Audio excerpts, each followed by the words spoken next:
श्री राम जी के बाण सर्पों के समूह के समान और राक्षसों के समूह मेंढक के समान, जब तक वे इन्हें ग्रस नहीं लेते, निगल नहीं जाते, तब तक हट छोड़कर उपाय कर लीजिए। मूर्ख और जगत प्रसिद्ध अभिमानी रावण कानों से उनकी वाणी सुनकर खूब हंसा और बोला कि स्त्रियों का स्वभाव सचमुच ही बड़ा डरपोक होता है, मंगल में भी भय करती हैं। तुम्हारा मन हृदय बहुत ही कच्चा कमजोर है। यदि वानरों की सेना आवेगी तो बेचारे राक्षस उसे खाकर अपना जीवन निर्वाह करेंगे। लोकपाल भी जिनके डर से कांपते हैं, उनकी स्थिति डरती हो, यह बड़ी हंसी की बात है। रावण ने ऐसा कहकर हंसकर उसे हृदय से लगा लिया और ममता बढ़ाकर अधिक स्नेह दर्शाकर वह सभा में चला गया। मंदोदरी हृदय में चिंता करने लगी कि पति पर विधाता प्रतिकूल हो गए। जो ही वह सभा में जाकर बैठा, उसने ऐसी खबर पाई कि शत्रुओं की सारी सेना समुद्र के उस पार आ गई है और उसने मंत्रियों से पूछा कि उचित सलाह कहिए, अब क्या करना चाहिए। तब वे सब हंसे और बोले कि चुप किए रहिए, इसमें सलाह की कौन सी बात है। आपने देवताओं और राक्षसों को जीत लिया, तब तो कुछ श्रम ही नहीं हुआ, फिर मनुष्य और वानर किस गिनती में है। मंत्री, वैद्य और गुरु, ये तीन यदि अप्रसन्नता के भय या लाभ की आशा से हित की बात ना कहकर प्रिय बोलते हैं, ठकुर सुहादी कहते हैं, तो क्रमशः राज्य, शरीर और धर्म, इन तीनों का शीघ्र ही नाश हो जाता है।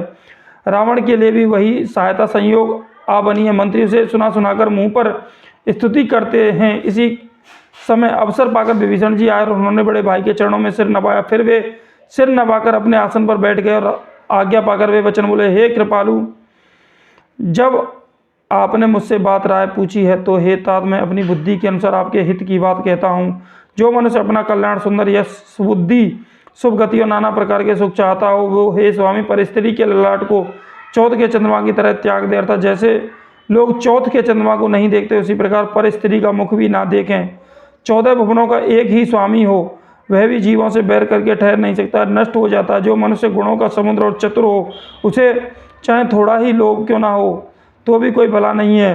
हे नाथ, काम, क्रोध, मद और लोभ, ये सब नरक के रास्ते हैं। इन सब को छोड़कर श्री रामचंद्र जी को भजिए, जिन्हें संत सत्पुरुष भजते हैं। हे तात, राम मनुष्यों के राजा नहीं है, वे समस्त लोगों के स्वामी और काल के भी काल हैं।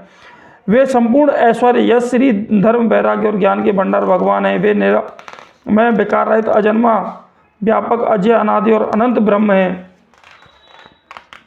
उन कृपा के समुद्र भगवान ने पृथ्वी, ब्राह्मण, गौ और देवताओं को हित करने के लिए ही मनुष्य शरीर धारण किया है। हे भाई सुनिए, वे सेवकों को आनंद देने वाले, दुष्टों के समूहों का नाश करने वाले और वेद तथा धर्म की रक्षा करने वाले हैं। बैठ त्याग कर उन्हें मस्तक नवाइए, वे श्री रघुनाथ जी शरणागत का दुख का नाश करने वाले हैं। हे नाथ, उन प्रभु सर्वेश्वर की जानकी जी दे दीजिए और बिना ही कारण स्नेह करने वाले श्री रामचंद्र जी को भजिए। जिस संपूर्ण जगत में द्रोह करने का पाप लगाओ, शरण जानने पर प्रभु उनका भी त्याग नहीं करते। जिनका नाम तीनों लोगों तपों का नाम करने वाला है, वे ही प्रभु भगवान मनुष्य रूप में प्रकट हुए हैं। हे रावण, हृदय में यह समझ लीजिए, हे दशासी, मैं बार बार आपके चरणों लगता हूँ। मैं विनती करता हूँ, मान, मोह और मद को त्याग कर आप कौशलपति श्री रामचंद्र जी को भजन कीजिए। मुनि पुलस्त्य जी ने अपने शिष्य के हाथ यह बात कहला भेजी है। हे तात, सुंदर अवसर पाकर मैंने तुरंत ही यह बात प्रभु आपसे कह दी है। माल्यवान नाम का एक बहुत ही बुद्धिमान मंत्री था। उसने उन विभीषण जी के वचन सुनकर बहुत सुख पाना और कहा कि हे तात, आपके छोटे भाई नीति विभूषण, नीति को भूषण रूप में धारण करने वाले अर्थात नीतिमान है। विभीषण जी जो कुछ कह रहे हैं उसे हृदय में धारण कर लीजिए। रावण ने कहा, ये दोनों मूर्ख शत्रु की महिमा बखान कर रहे हैं, यहाँ कोई है, इन्हें दूर करो ना। तब माल्यवान तो घर लौट गया और विभीषण जी हाथ जोड़कर फिर कहने लगे, हे नाथ, पुराण और वेद ऐसा कहते हैं कि सुबुद्धि अच्छी बुद्धि और कुबुद्धि खोटी बुद्धि सबके हृदय में रहती है। जहाँ सुबुद्धि है वहाँ नाना प्रकार की संपदा, सुख की स्थिति रहती है, और जहाँ कुबुद्धि है वहाँ परिणाम में विपत्ति, दुख रहती है। आपके हृदय में उल्टी बुद्धि आवश्यक है, इसी से आप हित को अहित और शत्रु को मन मान रहे हैं।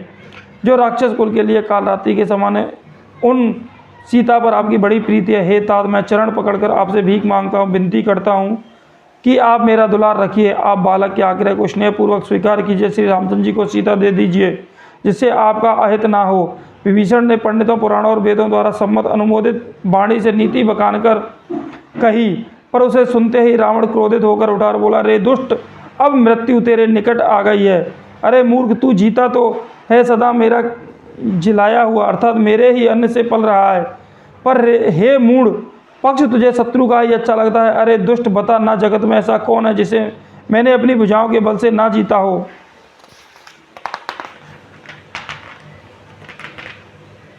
मेरे नगर में रहकर प्रेम करता और तपस्वियों पर मूर्ख उन्हीं से जा मिल और उन्हीं को नीति बता। ऐसा कहकर रावण ने उसे लात मारी, परंतु छोटे भाई विभीषण ने मारने पर भी बार बार उनके चरण ही पकड़े। शिव जी कहते हैं कि हे उमा संत की यह बड़ाई महिमा है कि वे बुराई करने पर भी बुराई करने वाले की भलाई ही करते हैं। विभीषण जी ने कहा कि आप भले मेरे पिता के समान हैं, मुझे मारा सो तो अच्छा ही किया, परंतु हे नाथ आपका भला श्री रामचंद्र जी के भजने में ही है। इतना कहकर विभीषण अपने मंत्रियों को साथ लेकर आकाश मार्ग में गए और सबको सुनाकर वे ऐसा कहने लगे, श्री राम जी सत्य संकल्प एवं सर्वसमर्थ प्रभु हैं और हे रावण तुम्हारी सभा काल के बस है, अतः मैं अब श्री रघुवीर की शरण जाता हूँ, मुझे दोष न देना। ऐसा कहकर विभीषण ज्यों ही चले त्यों ही सब राक्षस आयुहीन हो गए, उनकी मृत्यु निश्चित हो गई। शिव जी कहते हैं कि हे भवानी साधु का अपमान तुरंत ही संपूर्ण कल्याण को हानि नाश कर देता है। रावण ने जिस क्षण विभीषण को त्यागा उसी क्षण वह अभागा वैभव ऐश्वर्य से हीन हो गया। विभीषण जी हर्षित होकर मन में अनेकों मनोरथ करते हुए श्री रघुनाथ जी के पास चले। वे सोचते जाते हैं कि मैं जाकर भगवान के कोमल और लाल वर्ण के सुंदर चरण कमलों के दर्शन करूंगा जो सेवकों को सुख देने वाले हैं, और जिन चरणों का स्पर्श पाकर ऋषि पत्नी अहिल्या तर गई, जो दंडवन को पवित्र करने वाले हैं, जिन चरणों को जानकी जी ने हृदय में धारण कर रखा है, जो कपट मृग के साथ पृथ्वी पर उसे पकड़ने को दौड़े थे, और जो चरण कमल साक्षात शिव जी के हृदय रूपी सरोवर में विराजते हैं, मेरा अहोभाग्य है उन्हीं को आज मैं देखूंगा। जिन चरणों की पादुकाओं में भरत जी अपना मन लगा रखा है, आज मैं उन्हीं चरणों को अभी जाकर इन नेत्रों से देखूंगा। इस प्रकार प्रेम सहित विचार करते हुए वे शीघ्र ही समुद्र के इस पार जिधर श्री रामचंद्र जी की सेना थी आ गए। वानरों ने विभीषण को आते देखा तो उन्होंने जाना कि शत्रु का कोई खास दूत है। उन्हें पहरे पर ठहराकर वे सुग्रीव के पास गए और उनको ये सब समाचार कह सुनाए। सुग्रीव जी ने श्री रामचंद्र जी के पास कहा कि हे रघुनाथ जी सुनिए, रावण का भाई आपसे मिलने आया है। प्रभु श्री रामचंद्र जी ने कहा कि हे मित्र तुम क्या समझते हो, तुम्हारी क्या राय। वानरराज सुग्रीव ने कहा, हे महाराज सुनिए, राक्षसों की माया जानी नहीं जाती है। यह इच्छानुसार रूप बदलने वाला छली ना हो जाने किस कारण आया है। जान पड़ता है यह मूर्ख हमारा भेद लेने आया है, इसलिए मुझे तो यही अच्छा लगता है कि इसे बांध रखा जाए। श्री रामचंद्र जी ने कहा, हे मित्र तुमने नीति तो अच्छी विचारी, परंतु मेरा प्रण तो है कि शरणागत के भय को हर लेना। प्रभु के वचन सुनकर हनुमान जी हर्षित हुए और मन ही मन कहने लगे कि भगवान किससे शरणावत से शरण में आए हुए पिता की भांति प्रेम करने वाले हैं। श्री रामचंद्र जी फिर बोले, जो मनुष्य अपने अहित का अनुमान अपने शरण में आए हुए को त्याग कर देते हैं वे पामर क्षुद्र हैं और पाप में हैं, उन्हें देखने में भी यानी पाप लगता है। जिसे करोड़ों ब्राह्मणों की हत्या लगी हो शरण में आने पर भी उसे भी नहीं त्यागता। जीव ज्यों ही मेरे सम्मुख होता है त्यों ही उसके करोड़ों जन्मों के पाप नष्ट हो जाते हैं। पापी का यह सहज स्वभाव में होता है कि मेरा भजन उसे कभी नहीं सुहाता। यदि वह रावण का भाई निश्चय ही दुष्ट हृदय का होता तो क्या वह मेरे सम्मुख आ सकता था। जो मनुष्य निर्मल मन का होता है वही मुझे पाता है।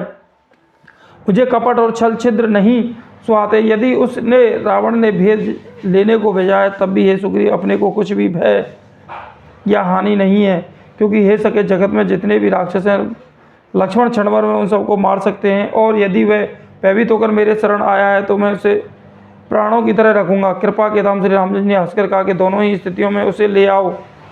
तब अंगद और हनुमान जी सहित सुग्रीव जी कृपालु श्री रामचंद्र जी की जय हो कहते हुए चले।